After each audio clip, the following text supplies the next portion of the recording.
Ya, selamat datang kembali di ATTL. Hari ini ATTL Basket.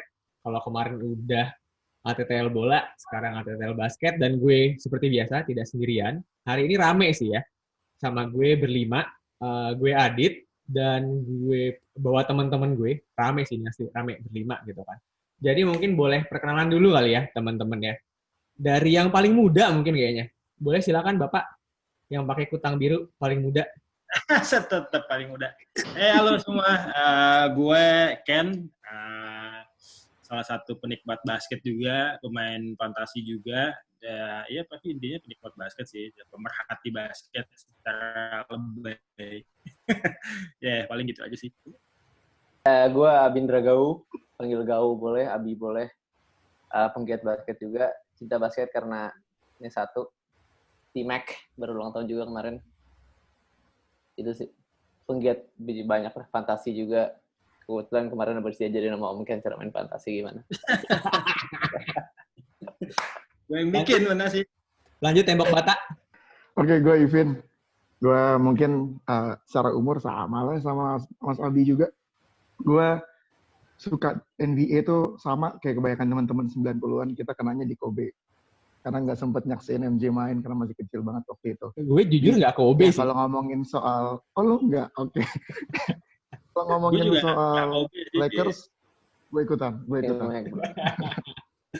Iya, jadi apa namanya? Formasi tetap kita bakal berempat. Cuman hari ini gue bawa bintang tamu sih. Lebih tepatnya gue punya temennya Evin juga. Jadi tiba-tiba DM gue di Instagram pengen ngomong basket. Dan kebetulan karena mau taping buat ATL Basket hari ini, gue ajak aja sekalian. Ada Kiki. Halo Kiki. Halo semua. Gue Kiki.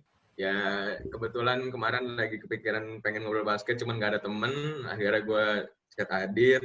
Di sini gue juga cuman sebagai penikmat basket aja. Main juga seadanya aja, cuma bisa doang. Jadi ya seadanya aja ya guys. Ya adanya gini emang, adanya gini.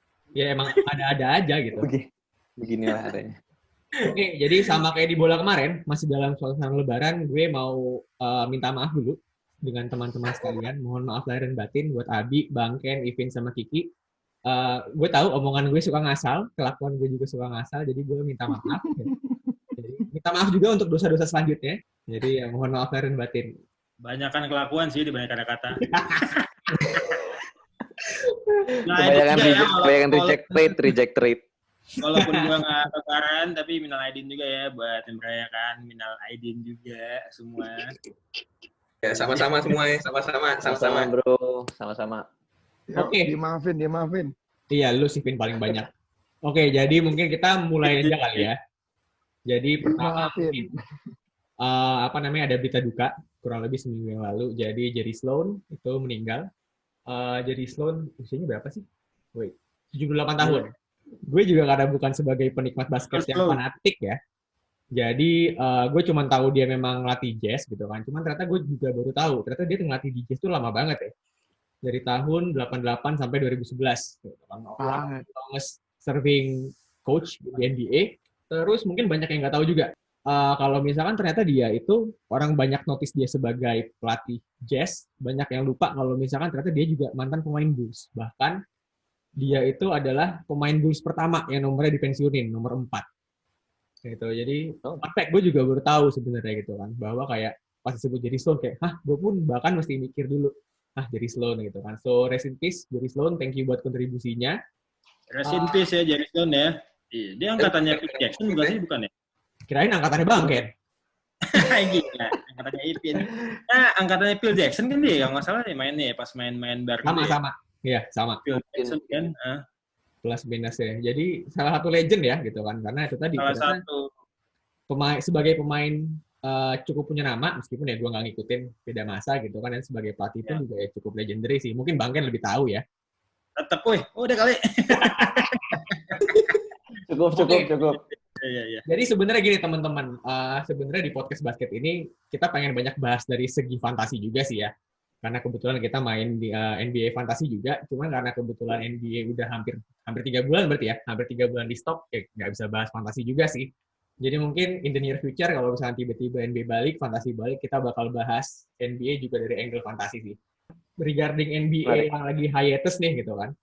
Kan udah mulai ada wacana buat mulai lagi ya. Kalau misalkan dari yang gue baca tuh targetnya adalah akhir Juni atau awal Juli. Dan katanya ini adalah di Disneyland. Gimana nih teman-teman? Kalau dari gue ya, kemarin tuh sempat bacanya antara Disneyland atau Las Vegas ya. Iya nggak sih? Kalau gue, tapi akhirnya kayaknya lebih berat ke Disneyland ya. Karena emang nyari tempat yang emang tengah-tengah lah, kurang lebih gitu ya. Las Vegas kayaknya lapangannya nggak memadai nggak sih buat tempat itu. Disneyland tuh gede gitu. Iya, dan bisa dibikin banyak lapangan juga kan? Pertimbangannya itu sih pasti. Karena pertama Las Vegas fasilitasnya kurang memadai, ya mereka bisa aja sih bikin atau misalnya nambahin lagi. Dan juga yang kedua terlalu rame kan di saat pandemi seperti ini, takutnya malah jadi hype-nya makin tinggi juga di sana, makin bahaya sih pertimbangannya. Cuman kalau di Disneyland menurut gue bakal jadi oke banget sih pertimbangan gue. Oke, yang lain? Ini sih tapi kalau gue Disneyland itu tanggal berapa ya? Kalau nggak salah Juli ya baru mulai ya. Juli akhir terakhir tanggal 20-an. Juli akhir ya. Itu dengan pertimbangan COVID-nya segala macam yang lagi kita alamin ini kayaknya berakhir segitu. Terus itu kalau misalnya udah balik lagi, terus itu sistemnya gimana sih? Apakah langsung playoff atau apa sih? Kayak ini nih, ini kan udah mulai. Gimana tuh?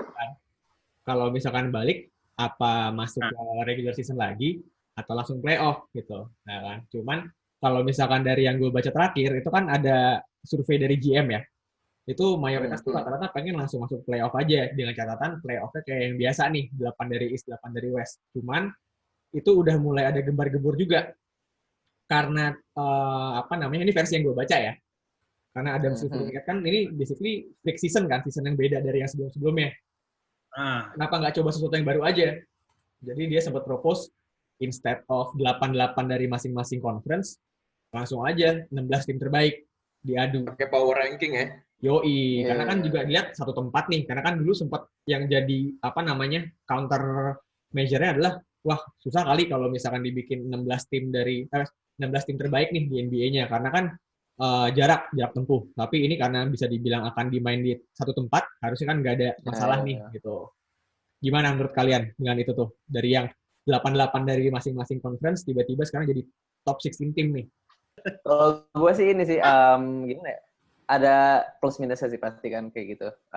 Kayak kalau misalnya lu jadi tim kayak Portland atau kayak misalnya Washington yang udah nanggung mau masuk playoffs itu heartbreak sih, apalagi kalau misalnya kalau misalnya bedanya cuma tipis sama posisi 8 seeding 8 ya susah sih. Terakhir yang waktu Bradley Beal menggila itu lah yang bikin beberapa orang menang fantasy di beberapa minggu terakhir. Tapi intinya gitu sih. Siapa tuh? Yang rasanya intinya gitu, jadi kayak agak-agak ada unfair. Kalau misalnya dari segi untuk menyelesaikan season ini ya itu paling praktikal, tapi kalau dari segi fairness-nya memang ya ada something lacking lah. Kalau dari gue ya. Menurut gue ya cocok sama Abi sih, ini bakal banyak penolakan juga. Terutama kalau misalnya menerapin sesuatu yang baru. Buat nerapin sesuatu yang baru tuh bakal sulit di kondisi kayak gini, terutama banyak tim yang mungkin bisa dibilang lebih hampir setengahnya itu akan merasa dirugikan sih, karena seharusnya masih ada kesempatan buat mereka ngejar tapi ternyata enggak. Dan kalaupun mau nerapin 16 tim langsung diadu semua itu something new, dan gue nggak ngerasa itu akan bisa terjadi di season ini sih. Mungkin bisa jadi di musim ke depan. Tapi gue nggak tahu sih kalau misalnya model dari GMs ini mereka and the league deciding perubahan-perubahan kayak gini by major votes atau gimana sih, Dit? Ya sebenarnya kan tergantung Adam Silver-nya kan. Soalnya yang rada sulit kalau misalkan dari GM itu kan mereka pasti ada sisi bisnisnya juga kan. Gimana caranya bisa recoup money yang udah keluar, karena kan kalau misalkan sempat baca terkait dengan dampak finansialnya sendiri, gila banget itu. Kehilangan yang mereka pasti mikir gimana cara bisa balikin duit yang sebisa mungkin gitu kan. Terus ada ini nyambung sama terkait dengan lanjut playoff atau balik ke regular season lagi. Dame Lillard kalau misalkan pada baca beritanya kan dibilang kan kalau misalkan balik ke regular season dengan catatan Blazers itu nggak ada kesempatan. Jadi bisa dibilang game yang ada itu cuma buat nyelesain genepin game-nya doang, genepin season-nya doang. itu katanya dia nggak mau main lagi gitu. Gimana Ki menurut lo Ki?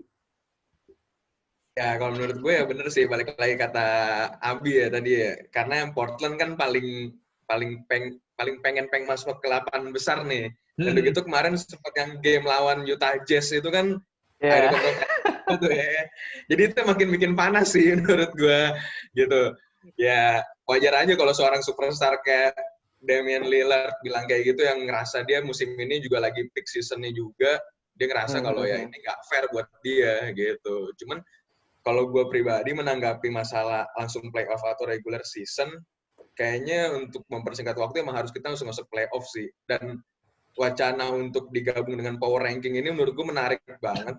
Karena ada kesempatan untuk itu, karena kita cuma main di satu tempat doang.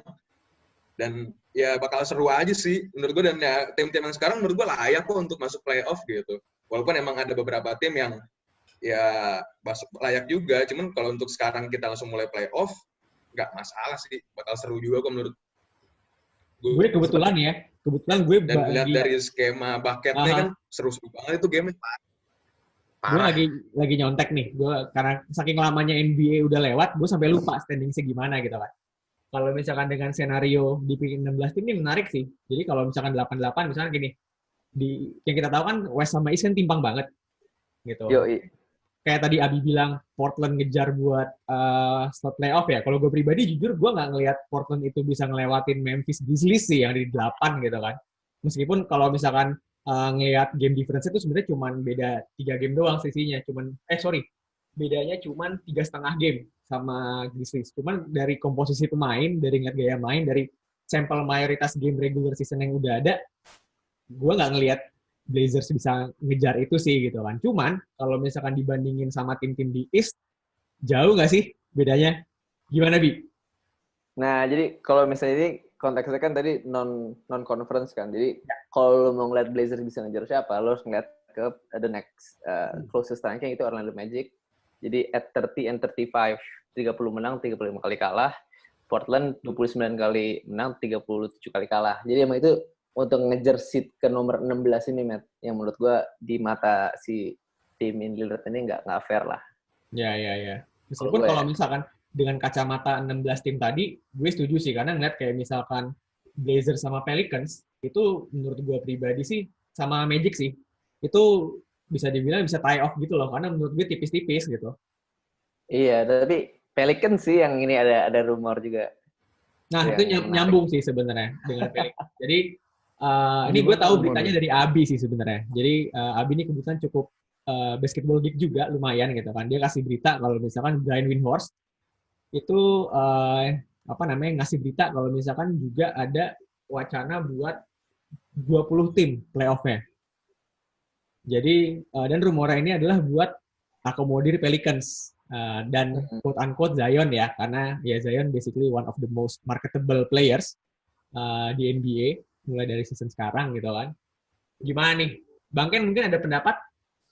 Ya kalau 20 tim playoff tuh kayaknya kebanyakan nggak sih? Kita sebenarnya kayak kita nih udah break tuh, ibaratnya kita kan kondisinya tuh kan di luar kebiasaan ya, maksudnya kayak ini benar-benar out of ordinary banget gitu. Jadi new normal di dalam bisnis secara NBA pun juga mereka tuh semua shock gitu, kayak apa yang mereka prepare dari segi media, apa yang mereka siapin, apa yang mereka udah canangkan gitu, kayak itu semua tuh plan-nya tuh berubah semua. Jadi apapun yang terjadi, yang penting tuh secara bisnis dan secara kegiatan tuh harus ada, dia tuh harus ada. Jadi gue sih basically sih setuju sih, mendingan sih langsung playoff gitu, supaya kan kita nunggu udah kelamaan. Jadi kalau udah balik lagi regular season lagi sih kelamaan sih ini kalau playoff. Dan siapapun yang akan compete itu siap atau nggak siap, dan pasti mereka kayak secara conditioning juga kan, pasti kan secara physically mereka juga nggak selalu siap, karena kan mereka nggak boleh latihan, mereka nggak boleh scrimmage, mereka nggak boleh training facility dan segalanya. Begitu masuk ya, gua rasa sih secara skill individual dan secara skill tim juga menarik banget, kita langsung ditemuin gitu aja sih. Nah kalau bicara mengenai Zion itu sih lebih ke bisnis ya, kalau ke Zion kan itu kan semua media itu kayak number one pick-nya 2019-2020 kan dia. Dan ada beberapa rumors juga yang bilang kalau dia itu sebagai the next big hit dia setelah LeBron gitu kan. Jadi semua orang emang wanting dan media juga pakai itu buat supaya ya blow up. Ada sesuatu yang menarik lagi gitu. Ya kayak masalah si Damian Lillard atau siapa itu palingnya everybody has always something to say, tapi ya rasanya sih itu cuma sekedar kayak individual opinion aja sih. Yang penting sih NBA sih kita rasa sih harus langsung mulai. Udah kelamaan nih. Ya, setuju bos. Udah pada sakau pengen nonton basket Ada lah lagi. ya. Bentar, gue ada bawa nyontek satu nih. Jadi kan dengan asumsi, kalau menurut gue juga 20 tim kebanyakan sih. Kan logikanya tim di NBA aja kan cuma 30 ya. Masa ikut playoff 20 tim sih? Serius banget gitu. Banyak, lama. Nah, terus kita misalkan sedikit bermain what ifs game ya. Jadi dengan asumsi kita main dengan 16 tim di playoff. Ini menurut gue pribadi, seedingnya menarik sih. Berarti kan kalau ngikutin seednya NBA kan tim paling atas ketemu tim dengan seed paling atas ketemu di tim dengan seed paling bawah ya. Itu match up-nya menurut gue menarik sih. Satu Bucks Magic. Terus kedua itu ada Heat lawan Thunder. Ketiga itu ada Celtics lawan Keempat itu ada Clippers lawan Mavericks. Terus ada Lakers lawan Nets, Jazz lawan Rockets, Nuggets Pacers, sama Raptors Grizzlies. Gua jujur yang paling menarik nih Celtics sama Sixers sih. Berandai-andai ya gitu kan misalkan.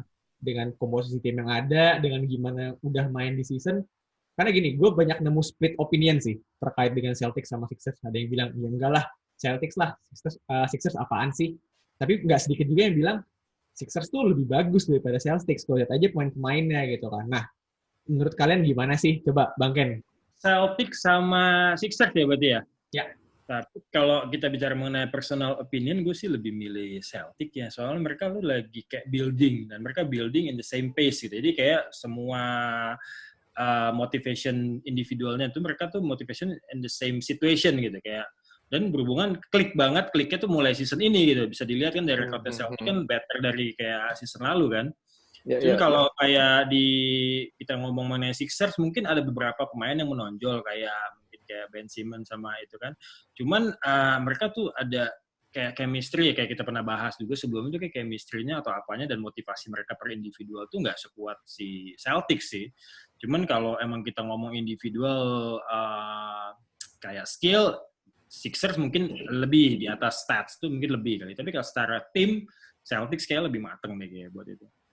Gue setuju sih. Kayak Celtics emang kalau lagi sehat semuanya kedua belah tim menurut gue bakal lebih cenderung ke Celtics karena lebih solid juga. Apalagi dari bagian front court juga kan itu juga rame juga. Dan kalau isu yang udah kan dari Sixers masih terutama di bagian egonya itu kan yang kemarin akhirnya mengorbankan salah satu bintang untuk pindah dan rasanya hal itu masih akan tetap ada sih menurut gue karena lagi pada nggak bisa kompromi sama egonya kelihatannya dari bintang-bintang uprising di Sixers ini. Oke, Gao, gimana Gao? Celtics in 5. Celtics in 5. Celtics in 5. Dengan asumsi coaching 7 game ya? Coaching 7 game. Coaching Alasan dong. Yeah. Coaching Memphis, bro, and Brad Stevens way above Brad Brown. Sorry. Ada pendapat yang berbeda apa enggak gitu? Apa sama? Kelihatannya Sixers dia kayaknya nih. Gimana Ki? Kalau gue, ya gimana ya? Bener banget sih kata Abi, faktor terbesarnya Brad Stevens sih menurut gue. Dan kalau kita berkaca dari musim lalu kan, emang Sixers bisa ketat lawan Raptors juga tuh ya. Iya nggak sih? Pas sampai buzzer beater Kawhi itu kan emang seru banget gamenya gue akuin. Dari banget ya. Wah itu one of the best buzzer beater yang pernah gue tonton sih. Terus kayak, tapi kalau kita ngomongin Celtics lawan Sixers musim ini, chemistry-nya Sixers tuh lagi nggak bagus menurut gue. Kayak sempat kan kemarin kayak ada omongan GM-nya pas owner-nya Sixers yang dia bilang kalau mesti pilih Embiid atau Simons gitu-gitu kan kayak pasti kan mau nggak mau itu mempengaruhi chemistry mereka. Padahal sebenarnya kalau mereka itu bagus banget, wah itu tandem yang ngeri banget sih menurut gue sebenarnya. Cuman kalau secara whole team, emang Celtics jauh lebih solid sih. Apalagi musim ini leader-nya Kemba juga oke banget sih doi. On that note ya, gue tuh ngeliat, gue juga setuju sih sebenarnya. Jadi ternyata kita berlima at least punya pemahaman yang sama gitu kan. Kayak there's no way Sixers will beat Celtics gitu. Dan gue juga sama sih. Soalnya gue ngeliat di Sixers tuh kayak ada ini sih, apa namanya, ada clash of the Titans, kayak Titans sih. Clash dari Embiid sama Simmons sih menurut gue, yang dimana kayak dari gaya main mereka basically nggak complement each other kan. Yang dimana setiap kali Ben Simmons harus drive, Embiid harus keluar gitu. Padahal menurut gue pribadi gitu ya, Embiid I would say the most dominant center sekarang di NBA gitu. One of the best center in Cuman Most dominant enggak ya. Terus gitu. ada lawannya ya. Cuman Hasan Whiteside tuh. Nah, tuh. padahal kalau misalkan lihat pemain-pemainnya Celtics on paper starting five-nya gila kan, karena kayak pas zaman-zaman awal timnya baru kebentuk yang season ini, gue jujur kira Sixers bakal ngeri banget nih, Joel Embiid, Al Horford, yang bisa dibilang Joel Embiid killer gitu kan, yang mati beberapa season sebelumnya gitu kan. Ada Tobias Harris, ada gue lupa, Josh Richardson sama Ben Simmons gitu kan. Bisa dibilang ini tim gede, defense-nya bagus gitu kan. Sejauh gue nonton season ini, dari defense oke sih ya gitu kan. Maksudnya bener-bener home record mereka kan luar biasa. Cuman itu isunya adalah offense-nya chemistry-nya belum jalan nih gitu kan. Sementara Celtics on the other hand, yang semua ngira kayaknya bakal jadi gap year nggak sih buat mereka gitu kan. Gimana caranya membuat hal lebih baik dari zamannya Kyrie 2 tahun terakhir gitu kan. Cuman ternyata Kemba klik gitu loh. Jadi kayak in a way emang Kemba Walker tuh lebih bagus daripada Kyrie Irving gitu in some ways. Nah, itu kalau gue mau nambahin juga. Jangan ngasih argumen yang kayak individual gitu dong. Kan pendapat. Jangan, bahaya. Meskipun juga sebenarnya nggak gara-gara Kemba doang kan gitu kan. Maksudnya Jason Tatum, Jalen Brown tuh gokil banget season ini. Jangan lupa ada Gordon Hayward juga, itu satu-satunya yang senior di situ, dan itu emang benar-benar dia pernah jadi golden boy-nya si Brad Stevens kan waktu Yoi. Nah, itu jadi melalui dia, jadi mungkin dari segi di ruang ganti atau apa, mereka juga nggak lebih ada yang menonjol, cuma dia doang, cuma si Gordon Hayward doang. Yang lain tuh ya seumuran, yang kayak mungkin Kemba mungkin agak lebih tua, tapi ya mereka nggak ada nothing tulus gitu. Makanya kalau yang tim yang kayak nothing tulus tuh chemistry-nya kayak lebih bagus gitu. Sama satu bagus sih yang gue suka dari Celtics musim ini ya. Maksudnya bolanya ngalir gitu. Tim play-nya jalan banget. Iya. Gak ada yang pengen stand out sendiri gitu, nggak ada. Jalan pasti Kyrie. Kalau Kyrie kan one man show gitu kan. Hero ball, susah gitu. Ya, enggak juga. Sama ini sih kalau menurut gue juga Sixers kehilangan banget Jimmy Butler gak sih kalau menurut gue. Kayak ini orang penting banget di defense-nya menurut gue. Itu salah satu lubang yang belum ketambel. Kalau misalkan lo bilang Jimmy Butler, kalau kata gue justru jadi Redick.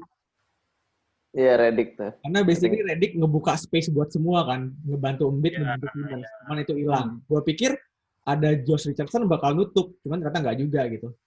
Soalnya Josh Richardson itu bukan pure shooter. Kalau si Redick itu pure shooter. Jadi whatever si Ben Simmons ngebawa bola, dia confidence banget, dia akan terima, dia akan langsung shoot. Tapi kalau Josh Richardson tuh butuh screen, butuh isolate sebentar gitu. Jadi ya biasa megang bola juga di berubah juga ya, permainannya berubah. Makanya dia kan kalau di quarter kayak kedua gitu kan biasanya Josh Richardson yang bawa bola kan. Iya. Second ini tadi megang. Basically Celtics over Sixers ya. Kalau kata Abi, Celtics in 5. Nah, Celtics in 5 ya. In 5 ya boleh lah Celtics. Celtics in 6 lah. Gue setuju sama Bang Ken, Celtics in 6. Tapi match regular season sih sebenarnya Sixers menang 3 kali dari 4 pertemuan. Tapi maksud gue, again, kita kan playoff beda sih. Ya. Oke, playoff mentality ya. Kita geser dulu. Sekarang matchup selanjutnya di What If NBA Playoff dengan skenario 16 tim langsung nih, tanpa 8-8 dari masing-masing conference. Yang buat gue sangat menonjol ada satu lagi, Miami Heat lawan OKC Thunder. Gue cinta banget Miami sih. Entah kenapa musim ini bagus banget. Plus warna jersey mereka yang Miami Vice super cool. Jadi gue makin jatuh. Tapi itu kreatif. Gue dari segi ungu gitu ya. Pink banget. Asik kayak GTA Vice City, bro. Yang ada GTA Vice City ngikutin Miami Vice. Miami Vice. Tapi maksud gue ini sih, Miami still takes the cake sih, walaupun dengan Jimmy lah. Sorry duluan, Jimmy. tapi dengan leadership-nya CP3, Shai Gilgeous-Alexander, wah susah banget. Shai naik daun, si Brandon Adams sekeras batu, tapi maksud gue tetap ada Bam Adebayo, Jimmy Butler, nggak pakai point guard murni, itu bisa sejago itu, sebagus itu. Gimana jagoan bangkit tuh Kendrick Nunn. Jagoan fantasi. Kendrick Nunn. Tapi ini ya, Itu cuma sekedar pola doang, dia pola. buat gue dua tim ini unik sih, karena maksudnya nggak ada yang nyangka mereka bisa sejauh apa yang udah mereka capai ya. Maksudnya hit dengan Butler datang dalam kondisi dia 2 season terakhir di 2 tim yang berbeda, dan bitter story semua gitu kan. Banyak yang nggak suka gitu. Cuman ternyata di hit masuk, bahkan bisa dibilang the leader that the hit needs gitu kan. Bener-bener cocok ternyata gitu kan. Sama Thunder yang dipikir rebuild man, gila kali. Udah dapet pick sebanyak itu, dapet Chris Paul basian gitu kan. Ternyata Oh nggak basian gila. 34 tahun, mesti gue pikir juga Nggak basian. kan. Ya basian gila, dia dominate banget di OKC itu dia gitu. Point guard cuy. CP3 bener sih. CP3 Point guard. di Rockets 2 tahun kemarin tuh kan bisa dibilang bener-bener di bawah dari apa yang ada selama dia di Clippers kan. Jadi gue pikir bakal turun kayaknya gitu kan. Cuman ternyata enggak loh. Basically Halangan jenggot aja itu. Iya, kalau bicara dia di Rockets dia turun itu karena kan kalau secara ngomong secara gaji ya, dia pas di Rockets tuh gaji gede banget loh. Jadi eksekutif juga berharap dia tuh akan jadi duo tandemnya sama si Harden. Cuman namanya dua-duanya satu main isolate banget, one man show si Jenggot, nah dia juga mainnya tim, mainnya tuh nggak ketemu gitu. Nah, begitu dia masuk OKC, dia dapat sesuatu tim baru yang dia bisa tunjukin, dan apalagi semua orang rata-rata bilang dia tuh basian, dia tuh udah tua atau apa segala macam. Dan dia proof season ini OKC tuh dengan ada dia leading assist, leading score, leading si steal. Dia tuh yang mimpin itu tim dia gitu. Dan dia nggak ada orang kayak James Harden di sampingnya buat ini, tapi secara tim lebih bagus sih menurut gue sih dia di OKC ya. Lebih lengkap ya, ternyata lebih cocok. Under deal ya. Lebih cocok. Cuman dia baru 34 gitu, belum basian kali. Oh, belum ya? Soalnya kalau menurut gue udah mulai masuk twilight year sih gitu, udah masa-masanya nurun juga gitu. Ya, kita lihat LeBron aja lah. Yeah. Sama loh umurnya, tuan LeBron malah. Ya, iya, LeBron ya? But still paradox, man. Tuan LeBron itu 35 lebih udah. Oke, cuman yang ngomong-ngomong LeBron nih gitu kan. Ngomong LeBron berarti kan ngomongin Lakers gitu. Gue punya pendapat pribadi, under skenario apapun gitu ya, mau pakai sistem 16 tim kayak, atau mau playoff kayak biasa, NBA Finals buat 2019-2020 tuh udah pasti Milwaukee Bucks, yang dari tadi kita belum bahas ya, sama Lakers. Ada yang punya pendapat lain? Toronto tuh dia punya motivasi tuh gede banget loh dia. Kayak dia tuh defending champion, dan dia secara tim juga dia tuh mateng juga, walaupun nggak ada yang duga gitu. Di bawah kalau masih Kawhi masih di sana sih, gue rasa dia kuat juga sih ya. Apalagi lawannya Bucks lah istilahnya, kalau di itu kan di East kan, ya belum bisa lah. Ibarat kalau gue ya, personal opinion gue, jadi masih kayak Bucks sama Raptors kayaknya, Raptors sih kayaknya. Kan Kawhi di Clippers sekarang, Bang. Oh iya benar ya. Ayo nih. Oh iya benar anjir, lupa. Kalau gitu gue Bucks. Ketahuan nih, nggak pernah baca. Cuman what if ya? Iya benar. Enggak, tapi kalau si Pascal itu juga motivasinya kuat juga, walaupun nggak ada Kawhi sih. Kuat sih. Cuman ya. Justru karena nggak ada Kawhi yang lebih jalan. Dia menurut gue. angkat. Season ini gokil sih. Karena gue pikir nggak ada Kawhi bakal turun kan, tapi ternyata enggak gitu loh. Mereka kayak revenge season-nya tuh malah lebih gila lagi bandingin season kemarin. Cuman kalau misalkan menurut gue pribadi kan, makanya menurut gue nih gitu kan, top 2 timnya masih Bucks sama Lakers sih. Bucks Lakers ya sih, gue sih setuju. Gue tetap ini nggak bisa. Kawhi itu the new MJ. Kawhi is the new MJ. Bucks versus Lakers terus Giannis Antetokounmpo Finals MVP. Gimana Vin menurut lo Vin? Menurut gue tetap tadi between Lakers atau Clippers itu kita masih belum bisa bilang siapa yang megang sih, men. Dan kalau emang udah defining siapa yang wakilin dari West, itu bakal seru lawan Bucks siapa nanti. Match up kita Lakers lawan Bucks sudah ketahuan seru banget. Dan kalau ketemu dari Clippers juga lebih seru lagi. Seru banget sih ini. Jadi yang gue sebenarnya nanti dibandingin whoever dari West Conference itu yang lawan Bucks, tapi lebih di ini sih West Conference ini finalsnya siapa antara Lakers atau Gila Clippers sih. nih, seru nih. Westnya sih gila sih conference verse-nya. Westnya gila pasti. Apalagi kalau lagi apa sehat semuanya kan ya, seru nih. Kalau Iya. Kalau bisa bermain. Nggak ada yang mikirin si Nets tuh. Apakah Durant sama si Kyrie main nggak sih? Nah, ini mesti bahaya. Gue jujur ya. Kayak ini nggak sempet kayaknya. Jujur ya, kalau misalkan ngomongin Nets gitu ya, terlepas dari Kyrie sama KD jago, maksudnya kan bisa dibilang itu dua apa ya?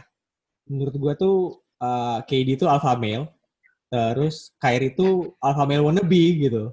Gue nggak ngelihat itu bisa jadi padanan yang cocok sih gitu kan. Soalnya gue ngeliat kayak dua-duanya ini kayak krisis identitas gitu loh. Waduh, gue favoritnya Durant loh, jadi gitu dong. Durant tuh kalau dia diperluin buat jadi alpha male, dia tuh emang benar-benar stand up dan dia tuh deliver. Kalau kayak Kyrie, begitu dia dibutuhin jadi alpha male, dia kadang-kadang dia nggak deliver. Itu dia bedanya. Makanya beta male, benar. Nah, benar. Ya Kyrie peripheral sih. Kyrie ya, jadi Robin cocok. Iya, arguable the best Robin gitu. Cuman kalau misalkan buat bawa tim, belum nyampe ternyata ilmunya. Ternyata. Tapi gue sepakat banget sih omongannya Evin, Lakers lawan Clippers tuh belum tentu 100% Lakers yang menang sih. Ya, kalau sampai Lakers kalah, kasihan di King James juga sih. Ini momen dia untuk bisa juara banget dengan ada Anthony Davis yang lagi seger-segernya. Cuman Clippers lawan Lakers seru banget menurut gue. Dan prediksi gue dari awal musim sebenarnya gue megang Clippers nih buat juara. Gue juga Clippers. Masih ada Kawhi. Ngomong-ngomong Clippers ya, maksudnya kalau misalkan top dogs-nya kan di Lakers ada LeBron sama AD, di Clippers berarti kan PG sama Kawhi kan. Gue jujur gitu kan. Gue nggak ngeliat Williams lah. Gue nggak ngeliat seorang bisa jadi apa ya, tangan kanan kedua dari Kawhi gitu loh. Karena ujung-ujungnya when it comes to things that matters, Kawhi gitu loh. Bener kata Abi gitu. Dan kalau misalnya kalau gue malah faktor X-nya bukan di PG sama Kawhi sih. Kalau gue sebenarnya Clippers lebih ke Montrezl Harrell-nya. Rusuh banget mainnya. Lalu Williams ada Dwight Howard, bro. Pick and roll bench combo. Ada Dwight Howard sampai Phil McGee. Unstoppable. Iya, belum lu Will-nya. Lo lihat lu Will, buset dah, gila tuh orang. Itu lagi second unit, Dwight Howard dead sih. Kalau ngomongin sih Montrezl Harrell sama Eddie ya masih Eddie sih ya, jauh. Masih Eddie. Cuma kalau misalkan dilihat match-up-nya, ya ngadu sih, karena sebenarnya ini kan Lakers itu kuat di big-nya, sementara Clippers kebalikannya kan. Jadi in way juga kalau misalkan ngomong serius nih, tipis-tipis gitu. Sebenarnya kuncinya Lakers ya tetap aja mau dia big-nya jago, kalau lu bisa contain LeBron, artinya yang pasti bisa dilakukan oleh si Kawhi, pola serangannya pasti nggak jalan. Cuma kalau si LeBron jagain Kawhi, masih ada Lou Will, masih ada PG, yang semua bisa bangun serangan tuh bisa. Nah, kalau LeBron mati kayaknya di Lakers kayaknya berat kayaknya. Sama satu lagi cuy, gue sih selalu percaya ya, Kawhi itu tuh nggak pernah serius di regular season deh. Dia selalu seriusnya di playoff doang. Emang tuh orang ya, itu ajaib. Kalau dia serius, nggak ada yang namanya manajemen nggak sih? Dia ketawanya aja nggak serius soalnya. What do you do, baby? Soalnya kalau di regular season tuh kayaknya dia sama LeBron tuh udah all in banget sih menurut gue. Tapi kayak Kawhi tuh kayak dikit-dikit absen, kayak mainnya juga belum yang all in banget, kayak itulah faktor X itu si Kawhi itu feeling gue emang nyimpen sih deh. Ada nyimpen ilmu deh. Kayaknya juga tergantung di eksekutifnya juga sih ya. Tapi ya benar sih emang kadang-kadang tuh eksekutif pengen lihat apakah nih tim ini bisa survive nggak kalau nggak ada Kawhi, apakah tim ini bisa survive nggak kalau nggak ada George gitu. Jadi mereka tuh jarang banget mereka tuh main bareng itu jarang banget. Itu kayak kartu asen mereka tuh kayak. Sementara kan Lakers tuh udah ketahuan, paling mainnya yang 2 combo, kalau nggak nanti in between diganti centernya masih Dwight masuk atau gimana gitu.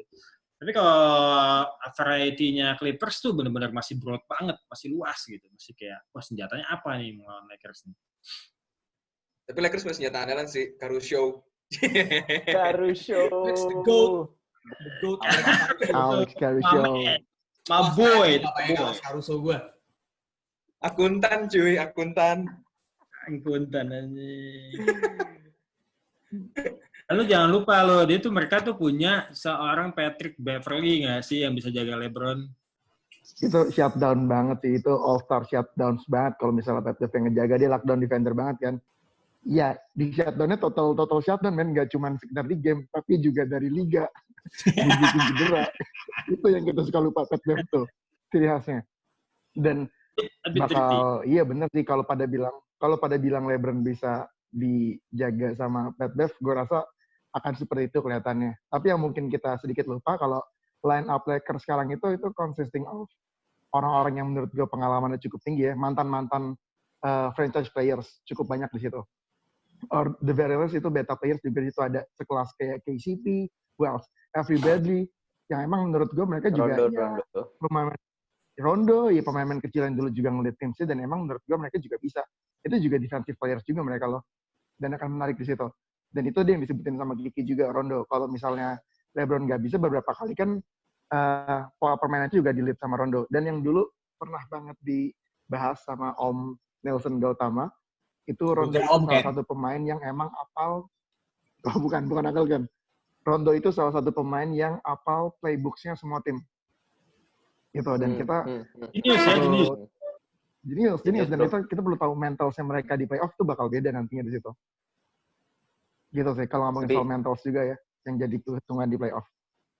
Sama ini sih, gue ngeliat kunci match up-nya tuh di AD gara-gara big man Clippers kurang gitu loh. Zubac sama ini doang. Iya, siapa? Montrez pendek kan? Zubac paling menitnya dikit, paling juga pas lagi main. Gitu. Cuman ya, terlepas dari mau Lakers kayak mau Clippers, gue ngeliat belum ada yang bisa ngalahin Bucks, udah titik. Kalau mental mereka drop ya bisa. Bucks tuh mental sih soalnya, asli. Mental di playoff tuh mental sih. Cuman ya kalau misalkan ngomong lebih serius dikit, Bucks itu sih gitu kan. Maksudnya kayak kebayar di musim lalu juga kan. Maksudnya kayak one of the best tim di regular season, ternyata pas nyampe playoff ya kalahnya sama Raptors gitu. Mental bener. Iya. Yeah. Kawhi itu gila, men. Kawhi itu di Spurs udah up 2-0, bro. Gila. Udah menang 2-0. Agak kurang setuju, Dit. Kenapa tuh? Kalau Bucks yang bakal pasti jadi juara gitu, walaupun gimana? Even Giannis Antetokounmpo-nya emang lagi gila banget ya, gue agak kurang setuju sih, karena balik lagi kata Bang Ken, masalah mental dan pengalaman tuh playoff sangat-sangat menentukan ya. Dan gue nggak ngelihat Bucks tuh ada pemain yang emang udah mental playoff-nya tuh udah jadi banget gitu, apalagi dia musim lalu ketemu Raptors dengan Kawhi-nya aja udah kewalahan banget. Gimana sekarang dengan Lakers yang ada udah lengkap banget dan Clippers juga kuat banget. Gak yakin sih gue dia bisa juara gitu. Dan emang dia kuat banget di East. Balik lagi sih persaingan di East sama West kan beda banget ya. Karena di East menurut gue agak kurang sih.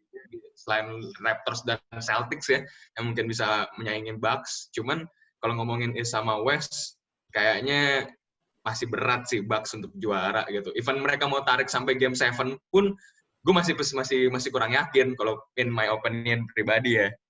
Tapi nggak tahu deh, kalau udah nggak pakai conference, mereka kalau ketemu Clippers atau Lakers di tengah-tengah. Dan LeBron tuh punya tanggung jawab gede banget buat Lakers, buat membawa Lakers tuh juara tuh dia beban. Apalagi kan mungkin nggak ada kaitannya, tapi dia tuh kan take over-nya dari Kobe itu dia gitu. Di masa-masa terakhir dia tuh mesti bikin sesuatu paling tidak tuh buat si Lakers itu menjadi something lah. Dan tuh makanya eksekutifnya manajemen even owner juga all out bawa siapapun whatever it takes gitu buat Lakers tuh menjadi sesuatu juga. Apalagi ini kayak berapa tahun terakhir 5 tahun terakhir tuh Lakers tuh sucks banget. Cuman karena mereka paid respect to Kobe that much, jadinya ya mereka tetap keep. Jadi mereka kumpulin duit apa begitu sekarang masuk kayak gini. LeBron tuh tanggung jawabnya sebenarnya bebannya tuh gede banget dia. Itu sih. Gue jujur ngeliat the passing of Kobe Bryant tuh menurut gue jadi bensin yang kuat banget buat Lakers gitu loh. Jadi kayak benar-benar motivasi gede gitu kan. Jadi kayaknya nggak cuma buat LeBron doang, buat semua yang ada di Lakers tuh rasanya pengen ngelakuin itu buat Kobe lah bahasanya gitu kan. Jadi ya terlepas tadi gue emang bilang Bucks ya gitu kan. Cuman gue bisa ngeliat misalkan Lakers yang juara sih gitu. Karena itu tadi punya motivasi lebih benar-benar ada agendanya tuh lebih kuat bandingin Bucks even gitu. Nggak, gue tuh terakhir ada satu poin juga yang bikin gue tuh, wah ini emang mesti saatnya. Mungkin Lakers kali ya. Soalnya pada saat LeBron tuh passing Kobe and all time scoring ada sih. Dia di kedua ya kalau nggak salah ya, LeBron tuh. Iya. Terus Kobe-nya sempat jawab di Instagram dia kayak time to move on. Jadi artinya udah gue estafetkan legacy gue ke lo gitu. Nah makanya itu kayak abis itu nggak lama Kobe Bryant kan died kan abis dia ngomong gitu di Instagramnya kan. Itu sih tragic banget sih, kayak momennya tuh kayak semua udah kayak ngalir gitu aja, dan mungkin it's destiny kali kalau orang ngomong. Storybook ending. Iya. Tapi ngomongin soal LeBron, Dit, sama semuanya, sempet kan dia ada statement kalau dia bilang NBA tanpa fans, gue nggak mau main, gitu nggak sih? Dia sempet ngomong gitu kan ya? Iya. Gue main tanpa fans gitu kan? Tapi ngomongnya tanpa fans apa tanpa penonton? Beda loh. Tanpa fans kayaknya. Tanpa penonton, tanpa penonton. Tapi akhirnya kebijakannya pun, andaikan NBA bergulir pun tanpa penonton juga kan? Ya pasti nggak mungkin pakai penonton sih. Tapi sebenarnya kalau tanpa penonton juga itu kan cuma mengorbankan kayak sekitar 78.000, 80.000 kapasitas stadium kan, di mana itu akan gantinya tuh online gila-gilaan, udah pasti gila, TV udah pasti di all out semua lah, channel-channel tuh pasti semua di open banget gitu buat, dan menutupi kerugian media sebelumnya beberapa bulan mereka nggak ada tayangan, nggak ada iklan, nggak ada masukan, ini saatnya gitu. Jadi ya. Makanya Zion harus ikut. Iya, itu media tuh nggak bakal Zion pasti deh. Bang, ngomong-ngomong ini nih, kan kita dari tadi banyak berandai-andai ya, gitu kan. Gara-gara Abi mention Zion, gue jadi kepikiran ini sih, apa namanya, regarding rookies gitu kan. Maksudnya, efek Zion tuh kan bisa dibilang cukup gila ya, gitu kan. Maksudnya, rookies yang hype-nya paling gede since LeBron, atau kayak malah lebih hype lagi bandingin LeBron gitu kan. Menurut kalian, Zion ini kira-kira bakal awet nggak sih? Karena gue jujur gini, ngelihat dengan gaya main dia yang kayak gitu, gue ngeliat kayaknya somewhere along the way gitu kan, 3-4 tahun lagi tuh nggak kaget kalau misalnya tiba-tiba, God forbid ya, moga-moga nggak, tiba-tiba ada career ending injury gitu, karena gaya mainnya ngeri banget gitu. Iya. Gue setuju sama lo. Ini sebenarnya ngelihat Zion main kerasa tuh agak-agak kayak Julius Randle dulu. Main full body contact and else. Dan nggak kelihatan dia punya skills whatever in his arsenals yang lain tuh modelannya selain main pakai physical atau atletisnya itu. Ngeri juga sih gue kalau megang Zion juga, yang ngeri di bagian injury itu juga sih. Tiba-tiba meletus aja gitu kan. Sama satu sih, apa namanya, kalau misalkan dia nggak cedera gitu kan, somehow once the physicality wears down tuh kayaknya juga abis gitu, unless tiba-tiba dia punya skill-skill yang lain gitu kan. Nah itu kunci sih Matt, menurut gue. Kayak gimana dia mau ke jalurnya LeBron atau mau ke jalurnya T-Mac.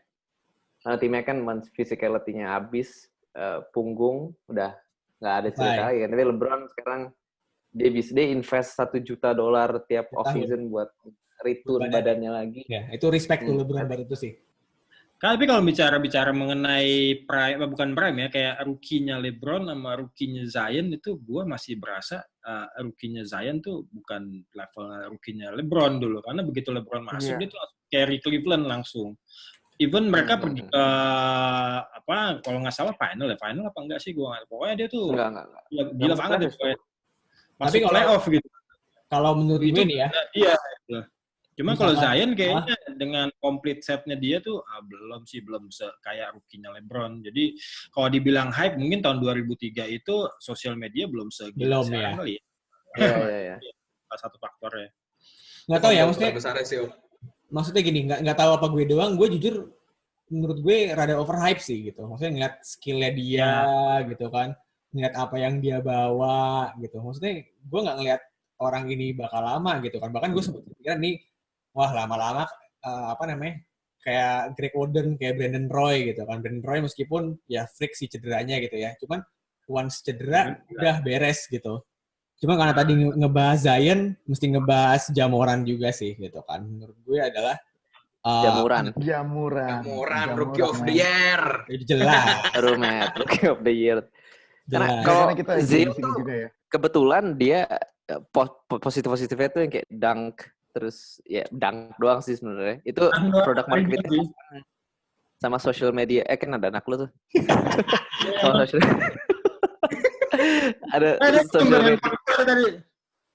Sama social media yang kayak cuman lu ngeliat cuplikan kurang dari semenit karena dang gitu kan pas banget kan dibanding kayak ya padahal kalau bisa dilihat dari skill mungkin lebih skillful Brandon Ingram yang mid range jumpernya silky smooth gitu sih. Dan dia datang ke Grizzlies momentumnya pas sih gitu kan, kayak bener-bener dalam kondisi rebuild.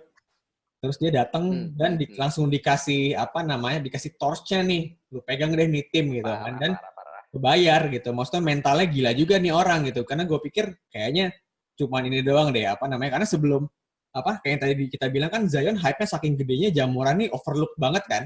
Jadi kayak cuman kelihatan dari highlight-nya juga kayaknya nggak segitunya, cuman ternyata pas masuk di liga gokil juga gitu, ya kan. Cuman gue satu gila. Ada plus minus deh gitu kan. Plusnya adalah gue ngeliat jamuran main tuh gue inget dari Rose muda. Eksplosif, semua berani ditabrak gitu kan. Ada cumannya, kita kan tahu nih ceritanya dari Rose gimana. Gue juga takut gitu, tiba-tiba lutut yang meledak gitu kan. Atau dengan gaya mainnya dia itu, somehow ada body parts dia yang rusak tiba-tiba, itu yang gue takutin sih. Bahasan kita panjang nih, ya kan. Gue pengen tahu pendapat dari masing-masing gitu kan. Maksud gue gini, menurut lo, NBA champion lo siapa? Finals MVP-nya siapa? Regular MVP-nya siapa? Gue Clippers Finals MVP, I think still Kawhi. Hands down. Regular season? Giannis lah. Kiki? Giannis. Ya, gue kurang lebih sama sih kayak Abi. Bener, sepakat kok gue. Nggak jauh-jauh. Clippers juara berarti? Clippers gue. Kayaknya dari awal gue ada Clippers sih. Iya. Berarti NBA championnya Clippers, Finals MVP Kawhi udah ya 95% itu ya. Kalau Clippers yang juara, Giannis di MVP race lagi gila banget karena Harden tiba-tiba jadi dingin, nggak tahu kenapa itu bau banget tuh orang tiba-tiba. Terus Giannisnya masih panas aja ya. Berat lah, siapa lagi sih yang mau bisa ngelawan Luka Doncic or LeBron James? Emang bisa jadi contender juga sih, cuman kalau secara statistik rata-rata kan MVP NBA itu kan ngeliatnya statistik ya. Masih Giannis sih yang masih menang statistik dari yang lainnya. Bang Ken? MVP ya Giannis sih kayaknya juga saatnya kayak dia emang udah harganya juga kan belum sih. Giannis NBA champion berat. Mungkin Lakers, mungkin Clippers, tapi gue condong sih ke kalau secara gue personally mungkin Clippers, tapi kalau secara keadaannya sekarang kayaknya sih Lakers sih jadi. Oke. Even NBA champion gue tahu Lakers. Definitely man, it's Lakers years. It's Lakers year man dan kelihatan banget sekarang emang lagi bener. Bang Ken bilang tadi ini external reasons itu banyak. Off the court itu banyak alasannya kenapa harus Lakers dan kenapa harus LeBron jadi final MVP. Dan kalau season sama, nggak ada yang bisa ngejar Giannis menurut gue. Dari tadi kan gue gembor-gembor Bucks Giannis ya gitu kan. Cuman ini mau serious note, gue jujur juga kan Lakers yang juara sih. Finals MVP, gue ngeliatnya kayaknya AD deh. Soalnya kalau misalkan dari LeBron sendiri kan juga kayak udah bisa dibilang stepping down little bit gitu kan. Udah mulai ngasih banyak ke AD juga gitu. Jadi kayaknya bakal outstanding sih gitu kan. Tapi kalau misalkan buat regular season MVP, Giannis sih ya. Maksudnya bener-bener pure dengan argumen the best player on the best team. Karena kan per sekarang juga best teamnya masih Bucks gitu sih. Gue setuju banget. Gue tadinya juga mau bilang kalau emang Lakers juara, MVP lebih ke AD. Cuman balik lagi, nama besar LeBron tuh bakal jadi pertimbangan untuk jadi MVP dan dia nggak mungkin di final tuh tiba-tiba down gitu, dingin atau gimana mainnya jelek, enggak sih. Cuma aja sih. Kalau dibilang AD yang bakal lebih bagus atau bisa jadi Finals MVP, gue agak sepakat sih. Cuman gue balik lagi dengan nama besar King James itu akan jadi pertimbangan besar untuk jadi Finals MVP-nya sih. Oke, jadi bahasannya cukup panjang dan menarik. Mungkin buat sekarang, buat episode perdana itu dulu kali ya. Nanti kita bakal ngobrol topik-topik yang lebih seru lagi di episode-episode berikutnya. Jadi gue Adit signing out. Saya juga, dadah. Sampai ketemu. Stay healthy. Tune in.